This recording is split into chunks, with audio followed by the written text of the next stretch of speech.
Ça va. Ok. Alors, on vous voit dans le cadre d'un recrutement pour un chauffeur-livreur et vous aviez donc postulé pour un poste sur une annonce. Je voulais voir un petit peu avec vous dans un premier temps. Est-ce que vous pouvez m'expliquer un petit peu votre parcours, vos différentes expériences? Oui, c'est-à-dire j'ai eu pas mal d'expériences purement professionnelles, c'est-à-dire donc chauffeur-livreur et chauffeur accompagnateur dans beaucoup de choses. C'est-à-dire d'abord, quand je dis livreur, donc charger, décharger les camions, prendre en charge tout ce qu'on me demande, c'est-à-dire la qualité des marchandises et la quantité, parce que quand on est chauffeur-livreur, on doit connaître son camion. D'accord. Donc il y a tel tonnage, par exemple ici, les camions, les détonnages, les détonnes, donc la marchandise aussi doit être en compatibilité avec ce que vous prenez. Donc les conseils qui est demandé par l'employeur, il faut les respecter. Et avant de faire tout cela, on doit d'abord être en possession de son permis de conduire, en validité, surtout pour les chauffeurs-livreurs. C'est votre cas? Oui, mon cas qui est là. Donc j'ai un permis en conformité avec la législation belge, sélection médicale, comme c'est le permis C, B, BC2. Donc, et tous les 5 ans, je dois faire le contrôle médical. Donc de l'annonce que j'ai trouvée de mon permis, enfin de mon parcours scolaire, professionnel, j'ai dû faire beaucoup de choses à part que le chauffeur-livreur et le chauffeur aussi accompagnateur psychosocial. Pour les sans-abri, les femmes battues, accompagnement par exemple le primo-arrivant qui arrive ici, par exemple pour aller à l'office étranger. Donc je faisais vraiment, je fais le travail chauffeur multidisciplinaire de beaucoup de choses. Quoi. Donc les chauffeurs, puis aidant aussi de beaucoup de choses. Quoi. Donc c'est un métier que j'aime beaucoup, très passionné pour le métier de chauffeur-livreur. Et pour accompagnateur psycho-social, je suis désolée par rapport au nom. Là ici, comme vous dites, vous accompagnez les personnes. C'était ici en voiture, je suppose, quand vous dites accompagnateur, chauffeur, dans ce cas-ci. C'est-à-dire chauffeur, c'est-à-dire quand je dis dans la camionnette. Et dans cette camionnette enfin, les chauffeurs qui doivent accompagner les gens, ils doivent avoir le permis médicalisé. Sélection, donc pour accompagner ces gens-là. Des fois, il y a 4 et 5 personnes, il y a toute une famille. Donc, tu fais le travail chauffeur et en même temps, tu fais le travail que tu peux aussi aider toutes ces personnes-là, expliquer le rouage de l'administration, connaître comment. Il faut connaître le routier belge, connaître tout ce qu'il faut de l'administration, parce que quand on est livreur ou chauffeur-livreur, donc on doit connaître aussi les endroits, même si on n'a pas de GPS, mais... Il faut se souvenir. Oui. Et vous, en termes d'orientation, vous êtes plutôt habitué? Je suis habitué. Non, je connais les routiers belges, tant qu'ici, national comme à l'extérieur de Bruxelles. Donc à la Flandre, et bon. J'ai vu quand même depuis des années ici en Belgique, il y a une trentaine d'années. Donc on est obligé de tout connaître. Quoi. Quand on accepte d'être livreur, chauffeur, donc... Et vous, en tant que chauffeur-livreur, vous avez travaillé pour quel type de société? J'ai travaillé dans beaucoup de sociétés ici, dans plusieurs missions d'intérim. Ici en Belgique, dont je dis Manpower, j'ai travaillé aussi pour eux. Je suis actuellement, j'ai travaillé pour Daoust, j'ai travaillé pour Randstad. Et dans ce cas-ci, en termes de contenu, c'était quoi que vous deviez livrer? Livrer par exemple les gaz, parce que j'ai travaillé dans le permis ADR, les produits dangereux, citernes, gaz et tout ce qui était un peu inflammable. Donc j'ai travaillé aussi en ce qui concerne le produit qu'on peut utiliser par exemple dans des stations-service, ou dans les magasins, tout ce qui est divers par exemple, boissons, alcoolisées, whisky, tabac, beaucoup de choses. Quoi. Donc j'ai pas fait que ici en Belgique, j'ai fait aussi à l'extérieur, donc j'ai fait aussi Hollande, j'ai fait Luxembourg, et j'ai fait aussi en France ici, donc, mais je dormais pas, je faisais pas l'internation pour dormir, non, les matins d'aller livrer et revenir ici en Belgique. D'accord, c'était en une journée en fait, une journée, toute une journée, oui. Oui, j'ai fait pour Préo Benelux et Air Product, qui se trouve à Machelen et Vilvoorde. D'accord. Préon m'avait dit, donc Préon, ça c'était plutôt tout ce qui était... bonbonne de gaz, chimique. Voilà, chimique. Et Air liquide, c'était du gaz ici. Du gaz, oui, voilà. D'accord. Ouais. Et Préo Benelux, c'est la même chose aussi, quoi. D'accord. Et est-ce que ça vous plairait de faire, là ici vous avez fait des allers-retours dans la journée, est-ce que des plus longs courriers, ça vous intéresserait aussi? Ou vous préférez rester sur des plus courts courriers? Non, c'est dur, on dit qu'il n'y a pas de sous-métier, hein, il n'y a que des sous-gens, donc je l'ai fait, j'ai fait aussi par exemple, quand vous parlez de Air Product.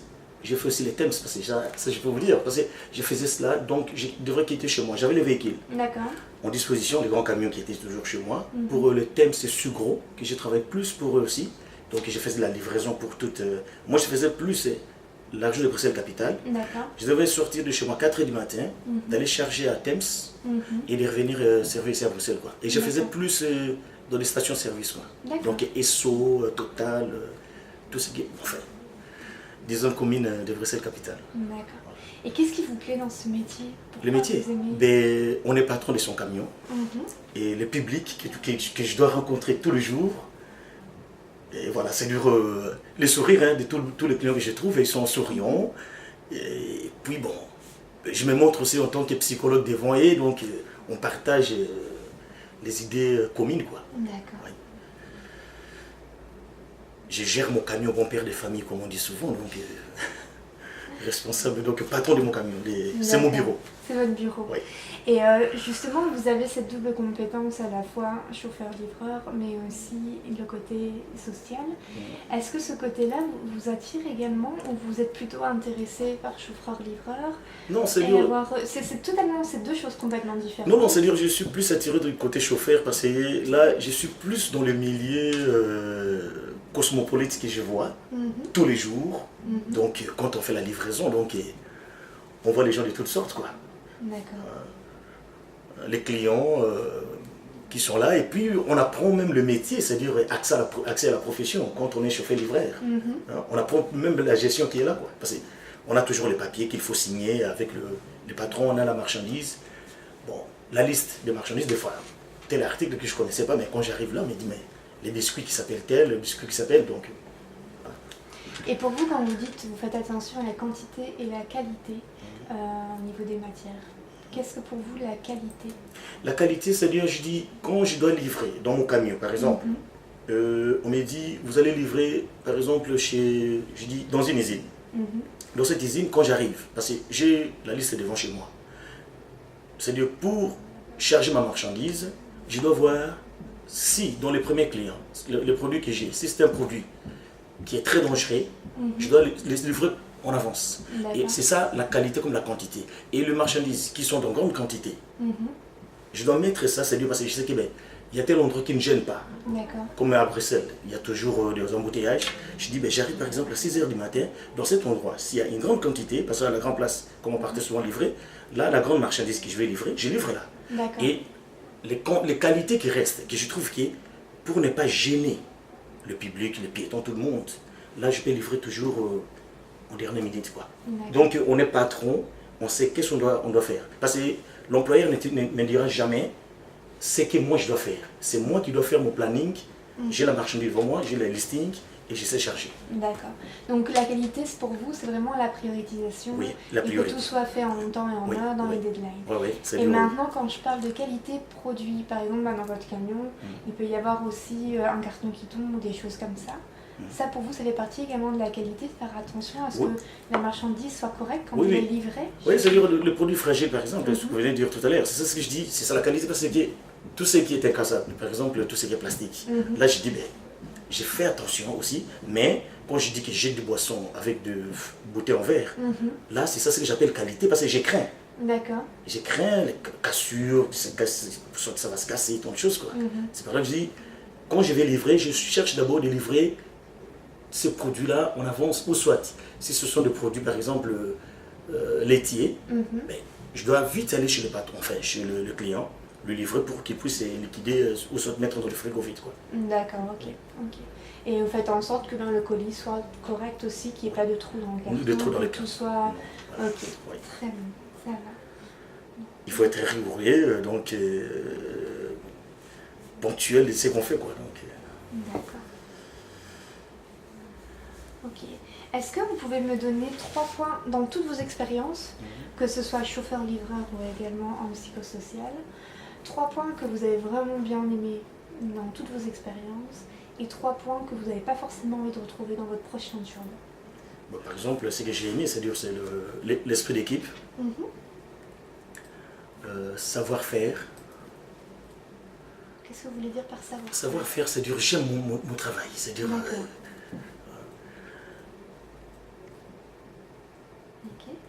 et la ponctualité. Ponctualité. Ça, c'est une de vos qualités, la ponctualité. Oui, la ponctualité. Et pour vous, c'est important que les gens soient ponctuels aussi Oui, parce que je dois arriver, quand je dois livrer mes marchandises chez les clients, je dois être à l'heure. Oui. Et puis, je veux aussi, dans ma ponctualité, les clients qui ne soient pas une pierre d'achoppement. Quand j'arrive, qu'il n'est pas là, c'est-à-dire, on vient sonner et que le client n'est pas là, je dois attendre soit une demi-heure. Moi, je préfère que les clients, il est là et que moi, je puisse aussi être à l'heure. D'accord. Voilà. Pour éviter qu'il y ait un roulement et que les retards accumulent. Les consignes qu'on demande souvent. D'accord. Et quand vous parlez d'esprit d'équipe, vous avez travaillé, parce que donc, quand vous êtes chauffeur, vous êtes tout seul dans votre camion. Qu'est-ce que vous appelez esprit d'équipe? Non, c'est dur. Quand je dis esprit d'équipe, parce que j'ai travaillé aussi, pour vous dire, chez Bruxelles Propriété. Okay. Donc j'avais quand même derrière moi des gens qui... Bon, moi je suis dans la cabine, j'avais quand même des convoyeurs qui sont là, qui vont prendre, charger, décharger, tout ce qu'il faut, quoi. Quand on passe devant les maisons, quand on fait les déchets verts ou soit on fait les tout venants, les convoyeurs sont là. Et puis j'apporte aussi, les chauffeurs ne doivent toujours pas rester. Hein. Quand il y en a beaucoup, je descends aussi, donner un petit coup de main. D'accord, ok. Et qu'est-ce que vous n'avez pas envie de retrouver? Envie de retrouver? Ouais. C'est dur, l'irrégularité. C'est-à-dire? C'est dur, on respecte l'heure qu'on nous donne au travail. Et qu'on arrive que le boss n'est pas là, c'est-à-dire celui qui doit nous coacher, il n'est toujours pas là. Puis vous êtes là, vous attendez, soit on n'a pas le badge, ou soit on a le badge, mais tout ne fonctionne pas. C'est ça que j'appelle moi des régularités. D'accord. Vous avez deux autres points encore à me donner? Oui, c'est dur. Par exemple, je dis la fraude, les vols. Ouais. Vous pouvez me donner un exemple? Écoutez, vous arrivez par exemple pour livrer chez un client. Parce qu'il y a des chauffeurs qui font ça, donc pour livrer chez un client, il arrive, la marchandise, on lui avait donné par exemple 10 paquets de cigarettes. Lui, il arrive chez le client, il n'y a que 7 paquets. Mais or, en quittant le dépôt, il avait 10 paquets. Et à la fin de compte, quand il arrive, non, je ne sais pas. Bon, il va chercher des explications. Ou soit, il va maintenant acquiser l'employeur, ou soit, on cherche maintenant de porter bouc émissaire aux collègues du travail, par exemple, les matins, comme nous sommes chez le magasinier, soit c'est le magasinier qui sert maintenant. Or, on avait déjà signé, ça c'est ce que j'appelle moi, c'est la fraude. D'accord. Oui. Et vous, est-ce que ça vous est déjà arrivé justement ce cas de figure, où dans votre camion, il y avait tant de marchandises, quand vous arrivez, il y en a moins? Je ne dis pas que c'est de la fraude, mais par exemple, ça existe aussi qu'il y a des personnes qui rentrent dans les camions, qui volent et qui, voilà, malgré vous. Donc ça, est-ce que ça vous est déjà arrivé? Non, c'est-à-dire ça ne m'est pas arrivé jamais. Donc je dis, parce que j'ai entendu des cas avec des collègues, des chauffeurs d'autres personnes qui étaient avec nous. Donc je dis, attends, il est sorti, on dit non, il a été par exemple attaqué quelque part. Donc c'est un exemple que je dis. Par exemple, il était dans un quartier Molenbeek, mais il va faire un deal avec les jeunes gens du quartier, on vient le taper. Ce sont des cas figures aussi qu'on attendait par exemple dans des sociétés où on partait. Donc ce sont des choses pareilles qui, bon écoute, quand on dit, c'est un syllogisme. On dit, moi j'ai volé. Or, je dis que je n'ai pas volé. Donc, je suis aussi voleur parmi ces gens. Donc, je dis, c'est vraiment un syllogisme philosophique. Donc, c'est un cas de figure qui est là. D'accord. Et un troisième point? Troisième point, je dis, ne pas aimer, enfin, l'égoïsme au travail, c'est-à-dire, on veut se faire que moi, le concept, le terme, le pronom qui est là, personnel, soit j'étais pour qui dit moi. Donc, parmi les collègues, moi, l'autre qui arrive dit c'est moi qui connais. Mais il veut se faire lui-même avec le Superman qui connaît. C'est-à-dire, les concepts, c'est moi, c'est-à-dire l'orgueil, non. C'est ça ce que j'appelle moi, c'est. Vous aimez bien quand les gens sont humbles et l'union fait la force. modestes. Et puis modeste, l'union fait la force. Oui, l'union fait la force. Est-ce que vous êtes déjà retrouvé dans une situation de conflit avec un client? Oui. Et comment vous avez géré? Est-ce que vous pouvez m'expliquer peut-être cette situation et comment vous l'avez gérée? C'est-à-dire, j'arrive chez le client, parce qu'il a, c'est un cas figure qui était là, il a, dans les gaz, il avait demandé, parce qu'il y a des modèles de gaz qu'on amène, bon, il avait demandé chez Air Products, je me rappelle bien, j'avais servi vers Asselt à l'époque, j'arrive avec le bonbon de gaz. Mais lui, il avait demandé le bonbon de gaz oxygéné, mais dans sa commande, il n'avait pas mis bonbon oxygéné. Mais nous, on reçoit. Non, il avait oxygéné. On reçoit ce qu'il a demandé. J'arrive avec la marchandise, il lui dit non, c'était pas oxygéné, c'était d'autres bonbons enfin, flammables, sous forme d'extincteur en poudre. Il dit non, la commande est là. Or, c'était pas le boss, c'était son secrétaire qui avait fait, qui avait envoyé les fax. Bon, moi, je suis qu'un simple exécutant. Il dit, voilà, la marchandise est là. Et moi, je prends la marchandise, je suis encodé, et je passe au magasinier, et puis moi, je vais charger, c'est tout. Et je dis, mais attends, le fait de crier, il faut être humble devant cette personne. Je dois garder mon silence, et du coup, je téléphone à l'employeur. Voilà, il y a telle chose, telle chose. Lui, il va vérifier. Il vérifie du nom, écoute, passe-moi le monsieur, je passe le monsieur, je dis, mais écoute, moi, je viens que livrer, et je vois les papiers qui est là. Donc, pour moi, c'est question d'honorabilité et d'être humble devant un cas pareil, quoi. Et est-ce que ça s'est finalement... Comment ça s'est fini cette histoire? Ça s'est fini parce qu'on a fait une proposition. On lui a dit, écoutez, c'était pas de votre faute, ou soit l'erreur venait de votre secrétaire, bon, l'erreur est même qui arrive à tout le monde, soit à la frappe, et moi je vais retourner avec la marchandise et je vous ramène d'autres. Et du coup, le monsieur, qu'est-ce qu'il a fait? Il a fait lui-même. Il a modifié, il a modifié tout ce qu'il fallait faire, et je suis retourné avec la marchandise. En ce moment, il n'était pas facturé. D'accord. Il n'était pas facturé, c'est une erreur qui est arrivée, c'est tout. D'accord.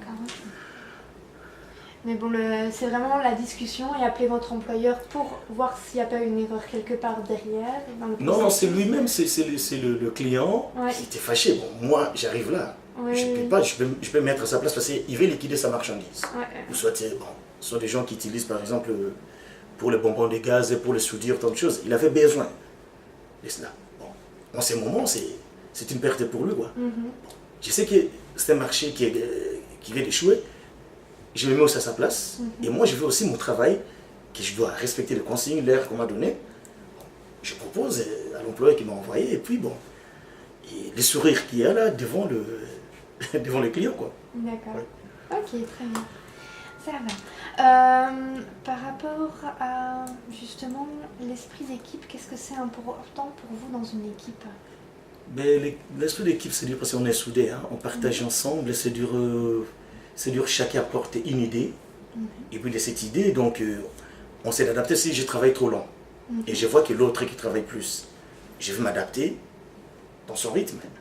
C'est dur, nous partageons ensemble, on rigole ensemble. Si l'inverse, c'est quelqu'un qui travaille trop vite, et celui-ci doit s'adapter à la personne qui travaille trop lentement. Mais on dit souvent, l'imitation peut venir toujours, hein, c'est-à-dire qu'il faut s'adapter, quoi. Oui. Hein?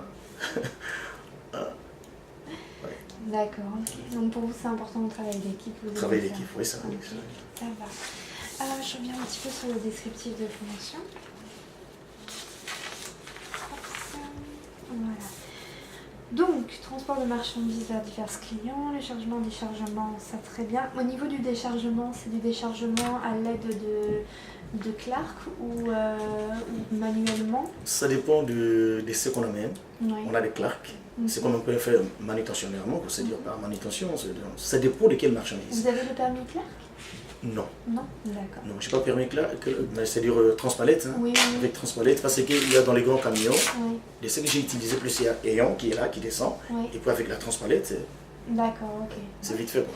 Ça va, ok. Respect du planning, la gestion des documents liés au transport, ok.